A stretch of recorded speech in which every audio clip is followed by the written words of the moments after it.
With the German federal elections coming up, tensions are rising due to debates over migration, with protests against some policies, and economic concerns are also shaping the election. The outcome is said to significantly impact Germany's future direction. Welcome back to Riks Europe, Andrew Hammel, lawyer, writer, and translator based in Düsseldorf. Thank you.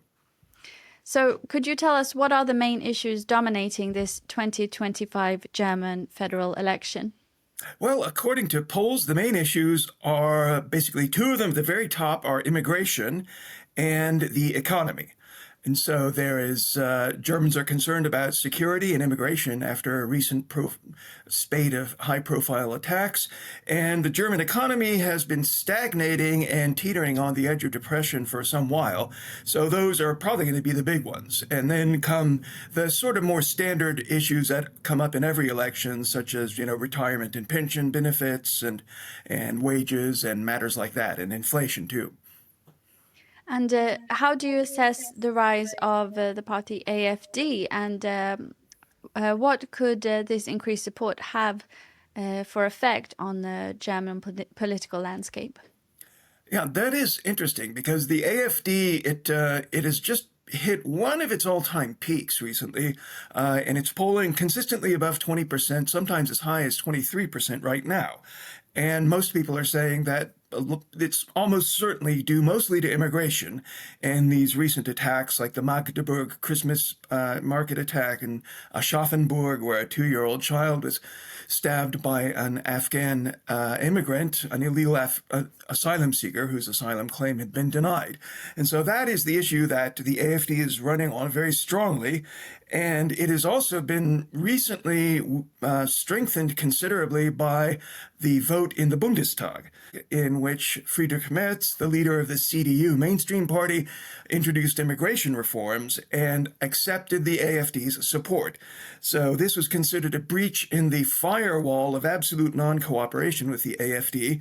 Of course, that vote did not succeed, but it didn't succeed because members of the CDU and the center-right pro-business FDP party did not vote for it in enough numbers. And so the AfD got to sit by and watch all of the mainstream parties attack each other, mainly for whether they wanted to cooperate with the AfD or not, while the AfD comes out of this looking like what they're going to say, and unfortunately this has dark parallels in German history, but is certainly an accurate comparison, is that the current Bundestag of Germany is basically squabbling and it can't get anything done. And there's no majority for any clear policy changes, even when the voters want it. And the AfD will say the only way you can get clear policy changes is to vote for us, not for any pale imitation or clumsy coalition. And I think that's going to be a pretty powerful signal, even for people who do not like many of the AfD's policies.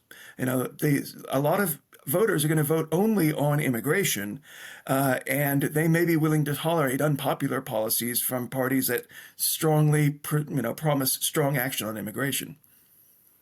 Elon Musk, his interview, could that have any effect, do you believe, on the polls? I would say that's sort of like evens. It all comes out in the wash, to use an English expression, in that AfD members and people who are sympathized with the AfD think, wow, this is great because he's a billionaire, he's got a high profile, he has 200 million Twitter followers. But at the same time, there's a certain amount of nationalistic backlash in which many Germans are going to say, and you can understand this sentiment, that we don't want a South African American person, South African and American citizenship, not even German, doesn't speak the language, trying to tell us whom to vote for. So I don't think it will have any real effect, because anyone who is attracted by Elon Musk, there's going to be somebody who is offended by what he said. And what are the main new proposals on migration that is being suggested, and how do you believe it's going to resonate with the voters? Sure. So the package that Friedrich Merz proposed, which was voted down, but it's considered to be a very mainstream reform package, and it does about 4 things. First of all, it allows the German Federal Border Police to ask for people to be arrested until they can be deported. which is kind of a technical change, but would streamline the process of deportation. It would also allow immigrants whose asylum claims have been refused to be held in detention facilities before they can be deported. It also allows pushbacks at the German borders under certain circumstances.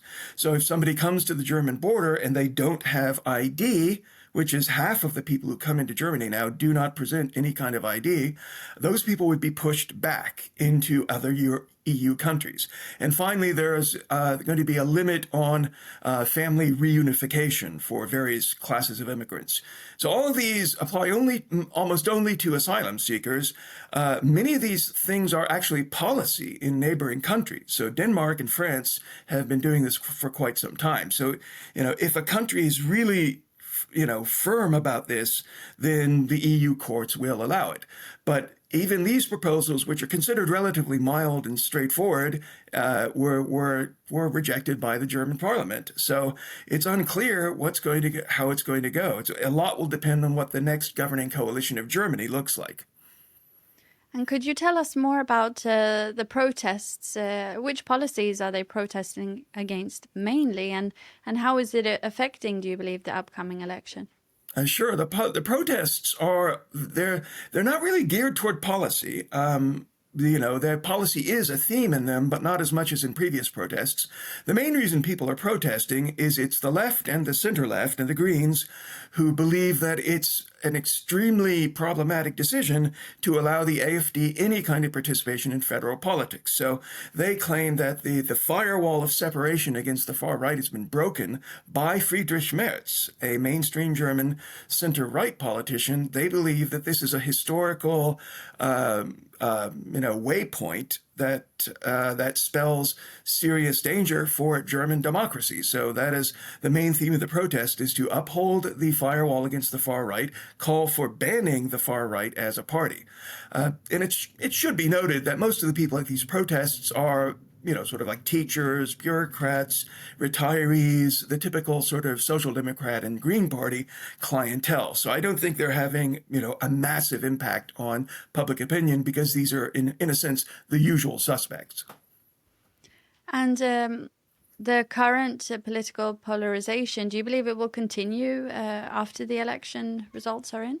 Yes, I do, because essentially because there's no way to predict what kind of coalition might emerge. It's almost certainly going to be a hung parliament, and as long as the center-right party still maintains the firewall, at least against popular, political participation and responsibility for the AfD, then the only possible coalitions are very ungainly and awkward. They're between like the center-right and the Green Party, and the center-right and the Social Democrats center-left could theoretically create a grand coalition government.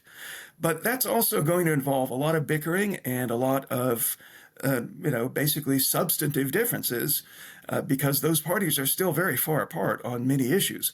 And it may well be the case that the Green Party must be allowed into the coalition to get a governing majority. And that is basically, much of the CDU has said we will never collaborate with the Green Party at all. They have already shown their failure at leadership and instituted these terrible policies. So unless there is a major surprise in the results of the election, I think there's going to be continuing political gridlock and frustration and polarization in Germany, unfortunately. And how do you predict that the election outcome could impact Germany's relationship with the EU? That is interesting, because assuming that I think it's possible that the center-right and the Social Democrats could theoretically pass some fairly strict immigration reforms. Because the center-right CDU is just basically going to say, you must help us pass these. And the CDU in its current composition is just fine. They're solid, loyal Europeans. And obviously Germany's going to continue contributing the most money to the EU budget in general. However, I can see some friction coming along on the issue of immigration, because Germany may well pass immigration laws that conflict with current European court judgments on immigration. And so there are definitely going to be many court challenges, and there may be friction at the EU level, although actually the EU has rethought immigration so fundamentally over the past year or two that I think even the EU courts may be willing to allow some strict reforms from Germany that they might not have allowed before. I don't see serious conflict with the EU simply because the governing elite of the CDU party is basically just fine. In fact, one of their members is currently president of the EU.